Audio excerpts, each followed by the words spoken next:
my topic for today is, can you all understand? It's identifying high-risk foot in diabetes. There are 77 million diabetics in India.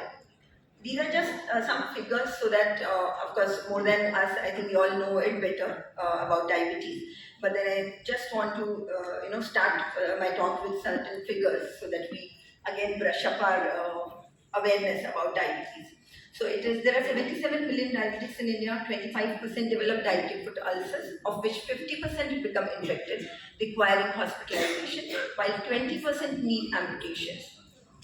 Again, 80% of all non-traumatic amputations in India are because of diabetic foot ulcers. Patients with history of diabetic foot ulcer have 40% higher 10-year death rate than those without. And believe me, we are seeing this in practice actually. This is just to again understand that when a person becomes at risk, when the person is diagnosed a diabetic.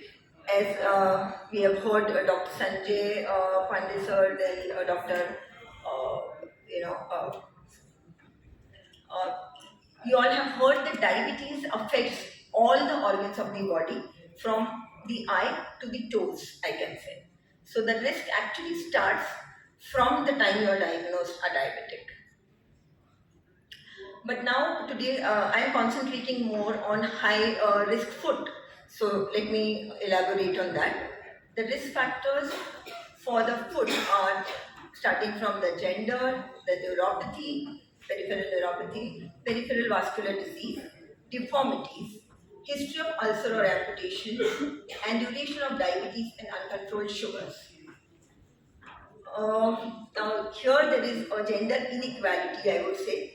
And I'm sure with this kind of gender equality, the females would at least not complain here.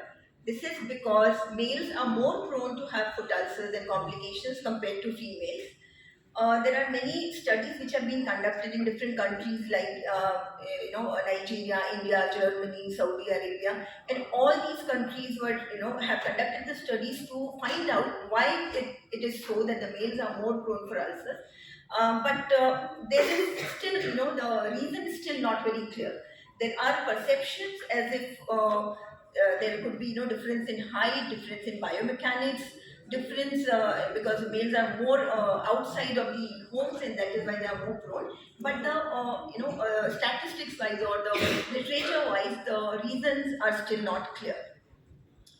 Second important risk factor would be duration of diabetes and uncontrolled sugars. Now again, statistics wise, diabetes complications start at the end of 10 years of since the person is a diabetic. But practically we have been seeing diabetes complications very early after the diagnosis, and maybe this is as sir had mentioned, that because the diagnosis many a times is delayed. So that could be the reason. Of course, uncontrolled sugars lead to faster infections, spread of infections. Fluctuation in sugars can worsen neuropathy and therefore issues in the foot. History of ulcers and amputations. Again, this we have been seeing regularly in practice at Diabetic Foot Clinic for the last 15 years, that whenever a person undergoes surgery or especially an amputation, it is statistics wise as well as practice wise, we have seen the person actually comes with a higher risk of 50% chances that he may come with a amputation on the other side. It's very common again. Every 30 seconds, a lower limb is lost due to diabetes globally. In India, about 1 lakh leg amputations occur every year due to diabetic-related issues. Risk of death increases more in people with history of amputations than in diabetes without amputation history. Again, this is a very common issue. Peripheral vascular disease, as you all know. Now, peripheral vascular disease is the major cause of non-healing ulcers and wounds in diabetics, lower limb amputations, and also the very major cause of mortality in diabetes. And again, HbA1c is associated with progression of PAD at a faster pace. Peripheral neuropathy. Now, this is one of our camps which we had done pre-COVID, and it was done at Aliba. So it is supposed to be a rural area. But if you can see the sugar levels, the average, the maximum sugar levels were between 200 to 300 people were there. What we consider that, diabetes is more in urban population than in rural, but it is not so actually. If you see the neuropathy also, we have checked 34 diabetics were examined for neuropathy with the help of biothesiometry, and if you can see, almost 35% were having severe neuropathy, 17% mild, and 26% moderate neuropathy. Again, practically speaking, the grade of neuropathy does not matter when it is a question of complication in diabetes. Neuropathy causes feet issues and this thing because the feet are insensitive, of course. Again, more than half of diabetics develop neuropathy after 7 years of diabetes as per statistics. But in practice, at least at Diabetic Foot Clinic, what we have been seeing is 50 to 70% diabetics come to us with symptomatic neuropathy, around 15 to 20% with neuropathy without symptoms, and only maybe 10% with no neuropathy. And this could be because we are seeing only foot issues. So maybe when patient comes to us, there are hardly any patients who come for evaluation. It is always more when there are symptoms or they have some foot issues. Deformities, a major issue again with diabetes. Again, the causes of deformity are still not clear literature-wise. It is supposed to be caused because of motor neuropathy, muscle imbalance, like that, but then it is not yet clear. One of the major deformity would be Charcot's foot, and there are other smaller deformities like claw toes, bunion, and so on. The deformities result in high pressure, of course. If you see these pictures, these are claw toes. Of course, each step will cause tremendous pressure on the tip of the toes, and that's how it is. The calluses are formed. It actually converts into ulceration soon, and sometimes even osteomyelitis if not attended properly.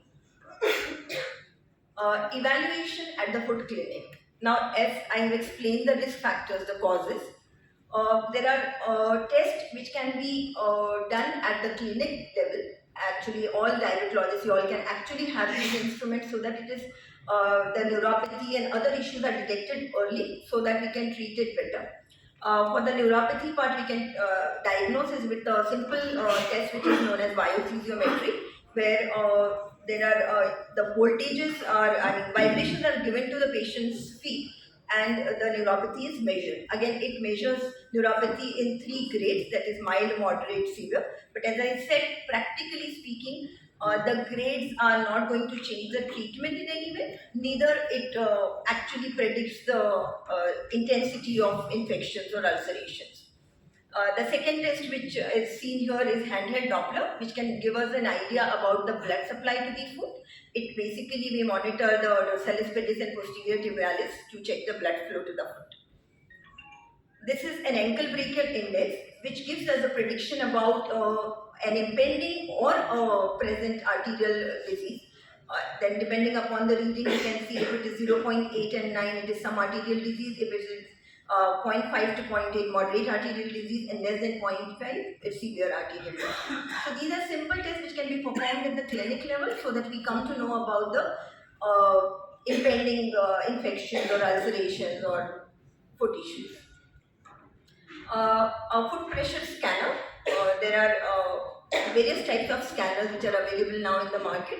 We actually try and take the pressure points of the patients by making them walk on the scanner, and this gives us an idea about the high pressure points and moderate pressure and lower pressure and all. Depending upon how these are important, I think my team would be actually putting some light on this when they talk about biomechanics, when they talk about offloading. But these pressure points are important when you actually need to prevent any further infections. Once you see the pressure points, you actually can offload the pressure points by having a customized footwear. There are ADA guidelines, American Diabetes Association guidelines for high-risk foot. Now, we all actually should be following it. We actually follow it at Diabetic Foot Clinic. It is when there is no loss of protective sensation, no peripheral arterial disease, and no deformity. A person should be evaluated annually. Patient education and awareness is very important. Again, here I would like to say that when patients come to us, when the patient, we hardly see any patients who have come just for evaluation since they are diabetic, which actually should be the case. But unfortunately, the awareness about diabetic foot is so low, so less that people do come to us only after they develop an ulcer. Sometimes it becomes too late to actually tackle the problem. So we should all follow these guidelines to give our patients a better life. Second is loss of protective sensation plus minus deformity. You should actually evaluate the patient every 3 to 6 months by podiatrist or a diabetic foot specialist. I feel this can be done by diabetologists and physicians also, so the patient is at least aware about the problems. Third is PAD plus or minus low protective sensation, loss of protective sensation. The patient should be evaluated every 2 to 3 months by podiatrist and if need be a vascular surgeon. Vascular surgeon's role becomes very important if the vascular issue is so much that we need to intervene sometimes to get the ulcers or problems healed faster. And last is history of ulcer or amputations. Same again, it has to be done every year at least. But then we have again seen that once a patient actually land up with a problem, and if he comes to us with a problem, I can hardly remember any patient who doesn't come again after, within 3 months. So practically speaking, again, the patient, once it is with you, unless the patient changes the doctor, he is again and again with you at least every 3 months, at least. So we need to actually prevent the infection before it is too late, I feel. So these statistics, as I said, seem scary, but there is a good news. And the good news is, as per statistics also, more than 50% of amputations are preventable by simple foot care, early diagnosis, and prompt treatment. So let us take care of them before it is too late. Let us pledge to prevent amputations. These are some references. Thank you so much. Thank you, Dr. Farhat. There is a sequence change now. I will request Dr. Rahul Shaikh to